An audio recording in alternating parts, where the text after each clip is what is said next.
नमस्कार जय जगन्नाथ। आज गोटे सुंदर सा टिप्स वीडियो को मो चैनल को आपण मानक बहुत बहुत स्वागत। आशा करछि आपण माने समस्ते बहुत ही भल और खुशी थे। तो चलते आज सुंदर और यूनिक वीडियो टी स्टार्ट करवा। देखिए आज वीडियो कौन कौन सब टिप्स अच्छे से देखिए आपण मैंने केते सैटिस्फाइड हो पार्टी। जदि मो चैनल आपण मैंने नुआ अच्छा निहाती भाव मो चैनल को सब्सक्राइब करनी पाखे बेल बटन को क्लिक करनी जहाँफल मो वीडियो नोटिफिकेशन प्रथम आपण मान पाखे पहुँचो जहाँफल आपण मैंने सबुठ प्रथम मोर वीडियो टी देखापी पाइबे। तो चलते देखिए आज टिप्स रे कौन कौन अच्छी जोड़ा आपण मैंने आगुरी देखी थे कि ना मुझे पारनी किंतु बहुत ही यूनिक अच्छी जोटा देखिए आपण मैंने बहुत ही खुशी हो आपण मानकर काम तो निहाती भाव सहज सरल और सुंदर हो।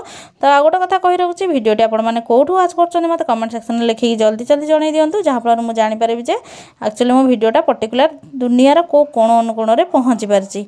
तो सबुदिन तो आपण मैंने लिखुंट आपण मैंने भिडियोटी कौटू वाच कर से भी आपण मानक बहुत बहुत धन्यवाद। तो चलो जी आज फास्ट टिप्स आड़ को देखा कौन अच्छे जोटा ग्राइंडर जार उपर अच्छी। तो ग्राइंडर जार तो आम घर समस्ते नीतिदिन व्यवहार करते ग्राइंडर जारटा बेले बेले कौन हुए ना आम सब प्रकार जेहेतु मसला ए ग्राइंडिंग करता बहुत स्मेल होता है जहाँफल आम जब किसी चटनी हो कि किसी मीठा जिनस ग्राइंडिंग करा था तो से स्मेलटा हो जाए। तो से आपने कौन करें एमती कागज नहीं जान जो यूज हो नचेत आप न्यूज पेपर वेस्ट वाला नहीं जाए तो ताको ए रखी दिखाँ। भिनेगार आपण पाखे तो निहाती भाव में थी तो से भिनेगार को दे दिंतु आ कि समय पाइबा गोटे राति पूरा एमती ढक्कन को तार घोड़े रखी नियंतु। देखिए काली सकाଳେ जो आपण दिन सकाळटा बाहर करेंगे आपण मानकर जोटा अच्छी स्मेल आ जमा भी हेनी ग्राइंडर जार पूरा क्लीन भाया स्मेल हम जमा भी जो किसी मसलार स्मेल हेनी। तो आशा कर टिप्सटा समस्त बहुत भल बेनिफिट देथिबो। जदि मो टिप्सटा भल लगे मत कमेंट सेक्शन में लिखी जल्दी जल्दी जन दिखाँ। तो चलो जी आज नेक्स्ट टिप्स आड़ को जोटा कि अच्छी आमर गोटे लेडीज खास करी। तो देखो खरा दिन जदि हो कि शीत दिन हो कि वर्षा दिन हो तो झाड़ तो जहाँ भी बाहर थाए आमठू किंतु जदि झाड़ आपण मानक ब्लाउजटा पूरा माने बेसी काख पर्सनटा जदि ओदा हो जाऊँगी आपण मैंने जिते भी डीओ यूज कले से आपण मानकर झाड़ निहाती बाहर आ बैड स्मेल होची। तो से आपण मैंने गोटे बढ़िया टिप्सटे कहि जहाँद्वारा आपण मानकर ब्लाउजटा आ जमा भी माने झाड़ुआ स्मेल हेनी कहीं खरा दिन जेहेतु समस्त तो झाड़ किसी ना कि परिमाण में बाहरी थाए। तो से गोटे बढ़िया टिप्सटे कहूँ ब्लाउजटा को पिंधा पूर्व आपण मैंने टिप्सटा को थे आप्लाय करनी देखिए आपण मानकर जमा भी झाड़ बाहर जहाँ भी बाहर से गुड़ाक जमा भी बैड स्मेल हेनी। तो देखो आपण मैंने जिते ब्लाउजटा को पिंधापी जाऊँगी तो जोटी आपण मानकर फिल हो बेसी झाड़ बाहर जमीक हूँ काख तो सेठी आपण मैंने कौन करते ना देहर पाउडर न पकईकिना आपण मैंने ब्लाउज रे एमती पाउडर को पकई नेबे। तो मुझे जमी पकाऊ सेमती देखो तो सेमती पकई नेवा द्वारा आपण मानक ब्लाउजटा जमा भी बैड स्मेल हेनी आ झाड़ भी जमा बाहर जिते भी डीओ पकईले भी बहुत झाड़ बाहर थाए बहुत बैड स्मेल होता है जोटा कि आम जमा भी फ्रेश फिल हो न था। तो से आपने एमती पाउडर को यूज करने तो कर सारापर कि समय आग पाउडर टाक आपने पकई कि समय रखी तापर यूज करेंगे देखिए आपण मानक जमा भी बैड स्मेल बाहर। तो आशा कर टिप्सटा भी समस्त बहुत भल बेनिफिट देव। जदि मो टिप्सटा भल लगे मत कमेंट सेक्शन में लिखिकी निहाती जनईदेवे।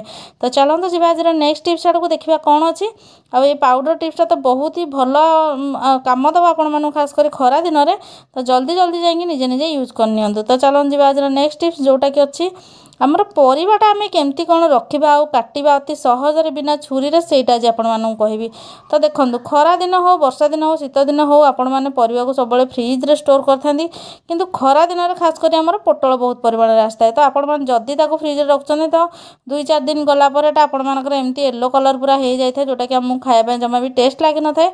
तो केमिति वे आपण मैंने पोटल को स्टोर करेंगे जहाँफल पोटल आपण मानकर सप्ताह सप्ताह धरिकिना रही पारिबो। तो चलନ୍ତୁ ମୁଁ ସେଇଟା आज आपण मानक जनइबी। तो देखंतु एटा मुठी पोटल नहीं जाइए भल पोटल किसी। तो ये आपण मैंने हाफ केजी खंड पोटल आराम से रखिपारे जदि अधिक अच्छी ताले आपण मैंने जिनस रखापी स्टोर कर जगह को बढ़ई पारे। तो देखो ये 5टा पोटल एवं नहीं जाइए मोर तो एति बास पोटल थिला देखो पोटल केमती नष्ट भी हो जाता। तो से आपण मानक कहूँ केमती आपण मैंने स्टोर करेंगे। तो पोटल प्रथम आने पूर्व आने आपण मैंने कौन करेंगे भलसे धोईकी क्लीन करने और सुकई ने कहीं जेहेतु बाहर आम एत डस्ट धूल आपण मानकर आसूँ परियापत्र गुड़ाक। तो एमती रखी सारापर आपण मैंने कौन करेंगे ना आपण मान सॉक्स नहीं आसवे जोटा कि आपर नुआ थी दरकार कि मो पाखे तो नुआ नाला गोटे सॉक्स था जोटा कि यूज होनी माने नुआर सेमती रखा नाटा वेस्ट टाइप हो तो सेटा को आज कम लगेदेवी। तो यही सक्सटा को आपण मैंने कौन करेंगे ना, आग प्रथमे कपड़ा को धोई ने भलसे, धोई नहीं कि ओदा करे, ओदा करना पूरा चिपुड़ी देवे पानी जमी ओदाटा हल्का हल्का थी। तो तापर से कौन करेंगे ना, आपण मैंने पोटल को भर्ती करदे। एटा मोर यूज सक्स जमा भी नुहे, आपण मानक बारंबार कहूँ यूज सक्स जमा भी नेबेनी, कहीं आम खाइबा जेहेतु आमको गोटे हाइजीन फिल हेनी। तो से मोर गोटे रही जाता सक्सटा बहुत दिन है जमा भी यूज होनी। तो ताकू मुझे यूज करती। तो ताकू फास्ट आपण मैंने ओदा करे, ओदा करके भितर एमती आपण मानकर भर्ती करने पोटल गुड़ाक। तो देखो ये पोटल 5टा धरती, निहाती 15-20टा पोटल आपण मानकर धरीज। जदि बड़ सक्स हम बड़ लोकर ताले आहरी भी पोटल धरी पार। जदि पोटल परिमाण अधिक अच्छे ताले आपण मैंने 2-3टा सक्स नहीं। तो आशा कर टिप्सटा आपण मानक बहुत भल बेनिफिट देव बोली, कहीं खरा दिन जेहेतु है पोटल टिके रेट कमी, समस्ते खायापी भी भल पाइबे। तो एमती भर्ती करना आपण मैंने कौन करेंगे ना, फ्रिज रे एमती रखिने, जहाँफल कि आपण मानकर पोटल आ जल्दी हलदिया जमा भी हेनी कि भितरटा भी पाचबनी। तो एमती करने द्वारा आपण मान पोटल सप्ताह सप्ताह धरी आराम से फ्रिज रे स्टोर होकर रही पार। तो चलन जी आज नेक्स्ट टिप्स आड़ को, परिबा चोपा केमती आपण मैंने बिना छुरी छड़ेबे। तो देखो पोटल तो आम चोपा छड़े पारे, जदि भी आप जो कोफ्ता हो कि पोटल किसी ग्रेट करके बनइबार थाए कि पोटल तरकारी हो, जदि भी पूरा चोपाटा रही जाए ताले आमको जमा भी एटा भल लगी न थाए। आउ सेटा तो आमर पनिकी हो कि आपण मानकर छुरी चोपा छड़ा बहुत ही कष्ट नुहले भी आमर बहुत जिनस लस हो पोटल चोपा छड़े। तो से आपण मैंने कौन करते एमती गोटे स्क्रबर नहीं जातु, जोटा कि मोर नुआ अच्छी आमती मनी पर्स लगे नि। तो देखो ये केते बढ़िया से छाड़ी आपण मैंने देखला पर ही बिलीव करेंगे। एथिरे आपण मैंने गाजर हो, मूला हो, काकुड़ी हो, यही सब जिनसर भी चोपा आराम से छड़े पारे, जहाँफल आपण मानक पनिकी आ छुरीर साहाଯ୍य ना पड़ोनी कि आपण मानकर जिनस भी नष्ट हेनी। आउ ये कमटा को छोट रू बड़ समस्ते करेंगे, कहीं एमती धरिकिना टूल्सटा बनईक रखी नियंतु। तो रखी नहीं सारापर आपण मैंने आराम से करेंगे, कहीं जदि आपण मैंने बारंबार स्क्रबर हाथ हे, स्क्रबर बेले बेले आम हाथ कटिजार भी संभावना थाए। तो से आपण मैंने एमती गोटे छोट मनी पर्स जोटा कि यूज होन आपण मानक, तो ताकू नहीं कमटा को करेंगे।